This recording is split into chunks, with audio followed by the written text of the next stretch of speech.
Hegang pode ser a cidade em pior situação, mas não é um caso isolado.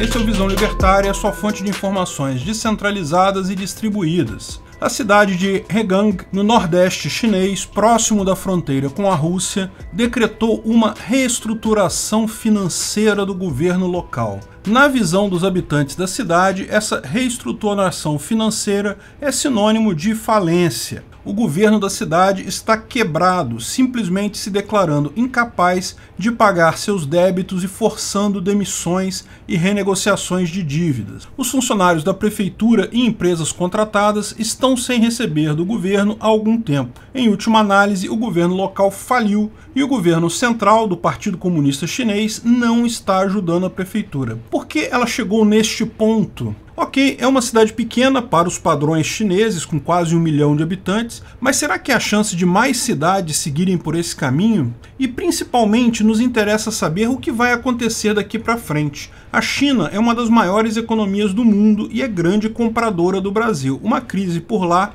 torna quase certa uma crise por aqui. O porquê isso aconteceu em Hegang é fácil de perceber. A cidade vive principalmente das minas de carvão na região, mas como todas as demais cidades chinesas, viveu um boom econômico nas últimas décadas. Em 2005, era uma cidade pequena de 500 mil habitantes e com um PIB de 1,7 bilhão de dólares. Desde então, o crescimento explosivo da China fez com que sua população mais que dobrasse para 1,1 milhão de pessoas em 2013 e o PIB chegou a 5,6 bilhões de dólares. A demanda da China por carvão fez com que as reservas fossem todas exploradas ao extremo e isso enriqueceu muito a cidade. Em 2013, ela tinha um PIB per capita de 4,7 mil dólares por habitante, o que era 5 vezes maior que o PIB médio per capita da China. Mas aí chegou a conta de toda essa exploração desenfreada de carvão. O carvão acabou. As várias minas da região simplesmente esgotaram suas reservas. A partir daí, lógico, a cidade começou a ter problemas.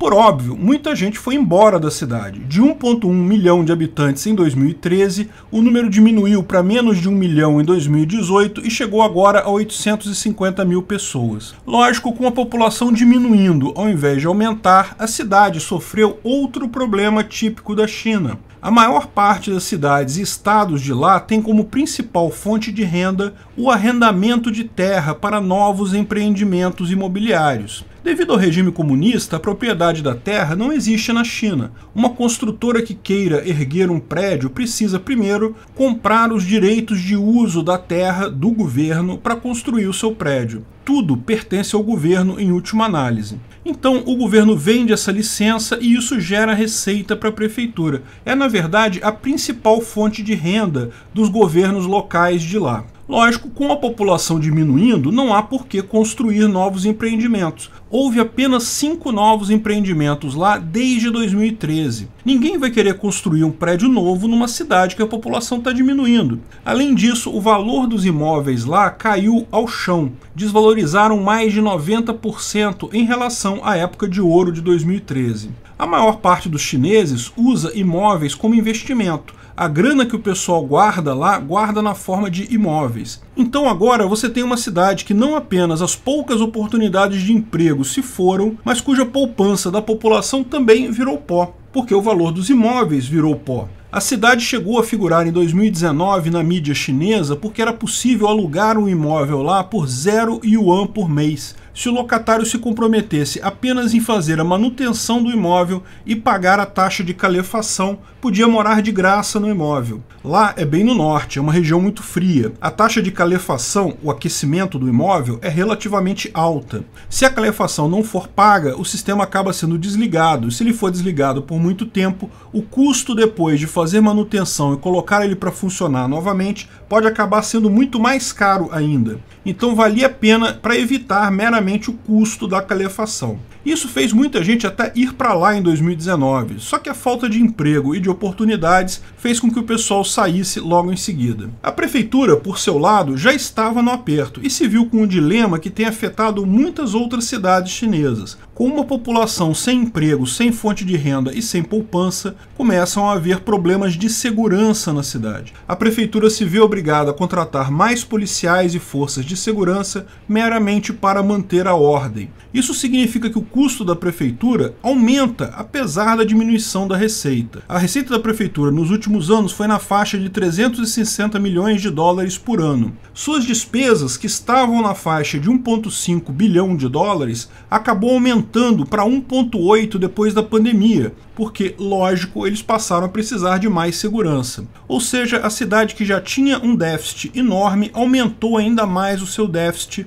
com a questão da pandemia. Normalmente, esse tipo de déficit é coberto pelo governo central, porém o governo tem pressionado as províncias a se tornarem mais autônomas, devido ao fato de que cada vez mais cidades e estados caem neste problema. Provavelmente foi nesse sentido que a prefeitura decretou sua reestruturação financeira. Hegang é sem dúvida alguma o pior caso, mas é o pior caso de uma tendência preocupante em várias cidades chinesas. Sim, outras cidades não tiveram suas reservas ou atividades principais exauridas, mas a construção de prédios e negócios imobiliários desaceleraram em todas elas. De fato, desde 2018 já se via uma diminuição do ímpeto de construção de prédios na China. Lógico, com a pandemia e com a falência da Evergrande, essa situação piorou muito. Ultimamente, pouquíssimos novos empreendimentos têm sido criados. Em última análise, é o mesmo problema. O número de empreendimentos imobiliários despencou nos últimos anos e isso fez com que todas as cidades da China, com exceção de Xangai, passassem a ter déficits enormes. Muito mais gastos do que receitas. É lógico, o governo central sempre subsidiou algumas cidades, mas com todas as cidades precisando de ajuda, ele agora precisa dar um jeito de reduzir essa dependência. Ou seja, Hegang é o exemplo mais crítico de um problema que, de fato, já está atingindo todas as demais cidades chinesas e preocupando o governo central. O governo central chinês pode sim emitir dinheiro para bancar essa dívida, certamente pode, mas vai incorrer no problema que nós conhecemos. A inflação leva ao aumento de preços, ou seja, o problema que está acontecendo em Hegang significa uma tendência que deve levar todas as cidades chinesas. Mas o que a falência significa nesse caso? O que acontece daqui para frente? Bem, esse é o primeiro caso de uma cidade falindo na China. Ninguém sabe o que vai acontecer lá. No resto do mundo, tipicamente uma cidade em falência acaba sendo incapaz de manter seus pagamentos a funcionários e outras empresas. Muitos funcionários públicos acabam não recebendo ou recebendo irregularmente, empresas se recusam a trabalhar para a prefeitura porque não sabem se vão receber. Para a economia local é um problema porque as pessoas precisam continuar pagando os impostos, mas aqueles poucos serviços que supostamente eram fornecidos pelo Estado, como polícia e segurança pública, simplesmente não funcionam mais. Isso faz com que o custo de se fazer negócio lá dobre. As empresas continuam tendo que pagar os impostos e, em cima disso, contratar segurança particular para ter alguma segurança de fato. Esse custo alto tende a minguar mais ainda a cidade, levando a uma espiral de piora da situação. Uma cidade apenas com esse problema é algo realmente muito ruim para quem mora na cidade, mas não faria diferença significativa na China como um todo. A questão é, se muitas cidades estão apenas alguns anos atrasadas em relação a Henan e acabarem chegando ao mesmo ponto da falência em alguns anos, aí sim a economia da China, que já vem apresentando dificuldades, pode de fato sofrer bastante. E sim, se acontecer esse efeito cascata, uma piora significativa das outras cidades da China, isso pode impactar o Brasil, posto que a China é a grande compradora de nossos insumos. E como explicamos, o governo chinês pode, lógico, socorrer uma ou até uma centena de pequenas cidades em dificuldade, mas se o problema se torna endêmico, se todas as cidades estão com problema, o governo não consegue. Simplesmente não tem nada que possa fazer para evitar o colapso. A grande questão aqui é, será que vai ficar só nessa cidade? Ok, triste para quem mora lá, mas não fará grande diferença no mundo. Mas precisamos ficar de olho nas demais cidades. De qualquer forma, esse problema mostra os danos do planejamento central na economia. A China forçou um modelo de crescimento irracional da economia nos últimos anos. Embora tenha aberto o seu mercado, tenha imposto o livre mercado,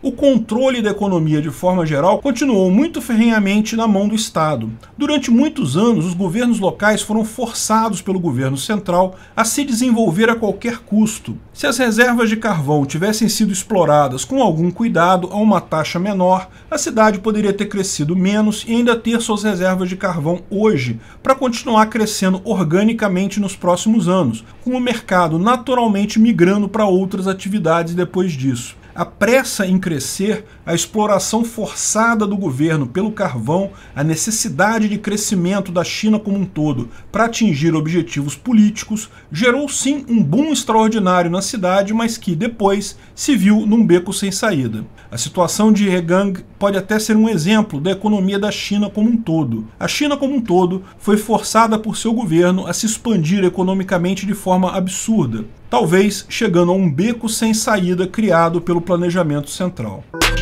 Obrigado pela audiência. Esse artigo foi sugerido por Anônimo, escrito e narrado por Peter Turguniev. Esse vídeo foi um oferecimento de armataweb.com, cloud e serviços de data center, 100% de compromisso com a satisfação e privacidade dos clientes. Aceitamos Bitcoin, veja o link na descrição do vídeo. Se você gostou desse vídeo, clique no like e compartilhe ele em suas redes sociais. Se inscreva no canal para nos ajudar, clicando no botão vermelho abaixo. Se quiser ser avisado de novos vídeos, clique no sininho ao lado. Se você quiser comprar camisas e outros itens do Visão Libertária, veja nossos itens no site Pimenta no Café, pimentanocafé.com.br/Visão Libertária, tudo junto sem acento, ou clique no link da descrição. Até a próxima!